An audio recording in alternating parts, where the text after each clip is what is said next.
Vous êtes co-directeur du Centre européen pour le renseignement stratégique et la sécurité. Claude, je voudrais revenir sur l'âge de ces jeunes radicalisés. Donc là, il s'agit de deux adolescents de 15 et 17 ans. Si mes chiffres sont bons, on a en France 1000 fichés S de moins de 18 ans, ce qui veut dire qu'ils sont encore en âge d'aller à l'école, au lycée notamment. C'est un phénomène qui prend de l'ampleur selon vous?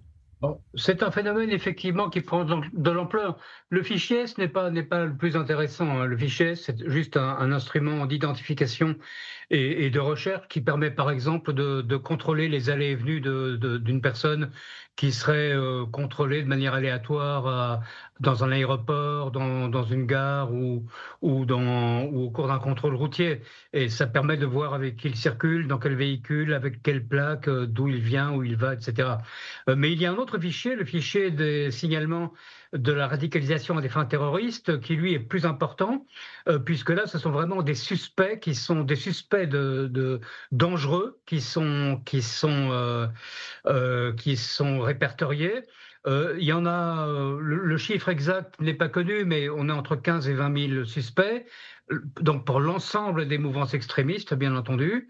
Et là-dessus, il y en a 5 000 à peu près qui sont considérés comme étant ce qu'on appelle le haut du spectre. Et effectivement, sur ces 5 000, on a entre plusieurs centaines et un millier de mineurs, parfois très jeunes. Et évidemment, c'est particulièrement, comme ça a été dit, c'est particulièrement inquiétant, puisque, par définition, un adolescent, un très jeune garçon, plus rarement une très jeune fille, mais il y en a aussi, sont totalement manipulables et n'ont aucune limite. Oui, et on voit d'ailleurs la corrélation, cette hausse de la radicalisation de la jeunesse avec ces 2 dernières années, l'explosion de l'antisémitisme en Occident, les manifestations pro-palestiniennes et la récupération surtout de cette cause palestinienne par l'islam radical, par exemple. Oui, tout à fait. On peut établir plusieurs corrélations. C'est un phénomène qui non seulement est international et même mondial, hein. Aux États-Unis, en Australie, au Canada, on a trouvé également des mineurs radicalisés. Mais on peut le mettre en corrélation effectivement avec l'antisémitisme. On peut aussi le mettre en corrélation avec la criminalité.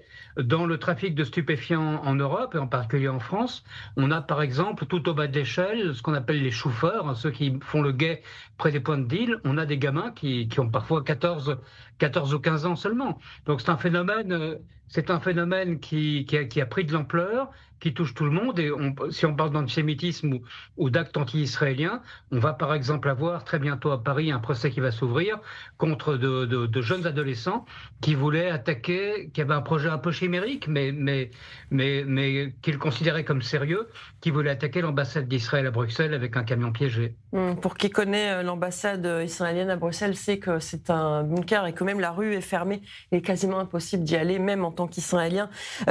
Claude, autre chose dans cette affaire-là des 2 adolescents, c'est cette obsession des djihadistes et des candidats au terrorisme de la Tour Eiffel. La Tour Eiffel qui semble être un objectif privilégié des islamistes.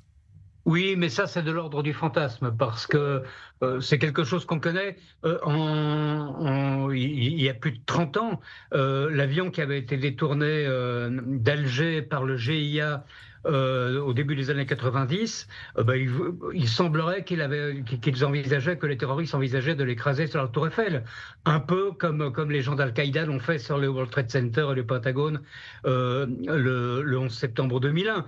Mais c'est de l'ordre du fantasme, parce que vous disiez que l'ambassade d'Israël est extrêmement protégée à Bruxelles, tant mieux, et c'est vrai. La Tour Eiffel est tout aussi protégée. Je mets au défi quiconque, fort heureusement, de s'en approcher avec un véhicule piégé ou des armes. En revanche, effectivement, leur deuxième plan, qui était le plus inquiétant, c'était d'attaquer des synagogues. Oui, c'est le ventre mou finalement. C'est le ventre mou des pays occidentaux, ce sont les synagogues notamment. Ce sont les synagogues, ce sont les lieux de culte, hein. De manière générale, on a eu des églises à plusieurs reprises qui ont été attaquées en France, et les synagogues, pour une raison très simple. Il existe une protection, hein, mais on ne peut pas déployer une protection suffisante contre l'ensemble des synagogues ou l'ensemble des lieux de culte en général en France. Et de toute façon, si on le faisait, mais après, ce seraient les mouvements de jeunesse, après, ce seraient les bureaux d'agence juive, après, ce serait le consistoire, ce serait absolument n'importe quoi. Donc on ne peut pas on ne peut pas tout protéger. Et effectivement, ça en fait un ventre mou. Une dernière question, il nous reste une petite minute. Claude, est-ce que les autorités françaises, mais plus généralement européennes et occidentales, prennent la mesure de ce danger, de cette jeunesse qui se radicalise? Alors on en prend la mesure, je pense, oui, il est impossible de ne pas le faire. D'ailleurs, ça a été dit par votre journaliste, le parquet national antiterroriste a créé une section spéciale pour les mineurs, ce qui est quand même tout à fait hallucinant, mais indispensable. Cela étant, on est très désarmé parce que ces mineurs ont des codes de communication qui sont différents. Ils se rencontrent par exemple dans des salons privés de jeux vidéo ou de jeux en ligne, et puis ils se rassemblent aussi autour de films extrêmement violents, de vidéos extrêmement violentes. Il y a une constante chez eux qui est l'appétence pour une violence extrême. En fait, si on devait résumer la mentalité de ces jeunes aujourd'hui, de ces jeunes radicalisés, moi je la résumerais en trois mots: hyperviolence, grande jeunesse et antisémitisme. Merci beaucoup Claude Moniquet. C'est toujours un plaisir de vous avoir sur i24 News. Merci beaucoup.